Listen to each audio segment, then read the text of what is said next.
headline caught my eye and stopped me in my tracks. The US government has removed millions of dollars in bounties from 3 senior figures that are part of a US designated terrorist organization called the Haqqani Network, which is a faction of the Taliban. That's not something we often do, so what's the story? This happened after a US delegation led by Trump's envoy for hostage affairs Adam Boehler and former envoy Zalmay Khalilzad met with the Taliban in Kabul. Shortly after those talks, 2 Americans who had been detained by the Taliban were released. They include George Glesman, who's a Delta Airlines mechanic from Atlanta, who traveled to Afghanistan as a tourist over 2 years ago, and Faye Hall, who was detained in February this year, along with a British couple who run educational and training projects there. Just as a side note, please don't go to Afghanistan right now. I don't care how good your motives are, there are only like 190 other countries to visit. Now, the US administration has not said whether the lifting of bounties was given in exchange for the release of these citizens. The Taliban is the one that claims that. These dudes do remain sanctioned and are still listed as specially designated global terrorists, so it's not like you're gonna see them in New York City. But regardless of the details,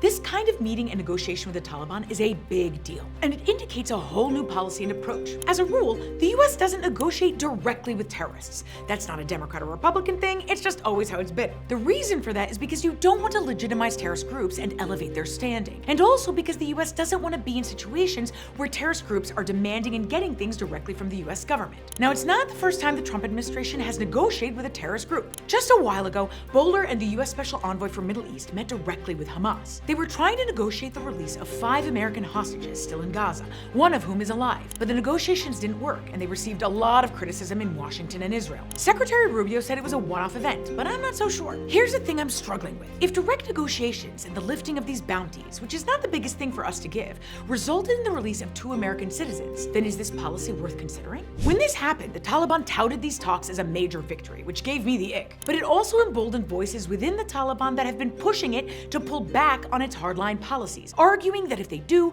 more countries around the world will talk to them. So could changing these policies change their behavior for the better? When I was in government, a lot of people and experts questioned whether we should sometimes negotiate with terrorists. And I'm not gonna lie to you, I don't like it, but I want to keep an open mind, and I have to wonder if it can release detained American citizens and maybe even push the Taliban to reform how they treat women and girls, for example.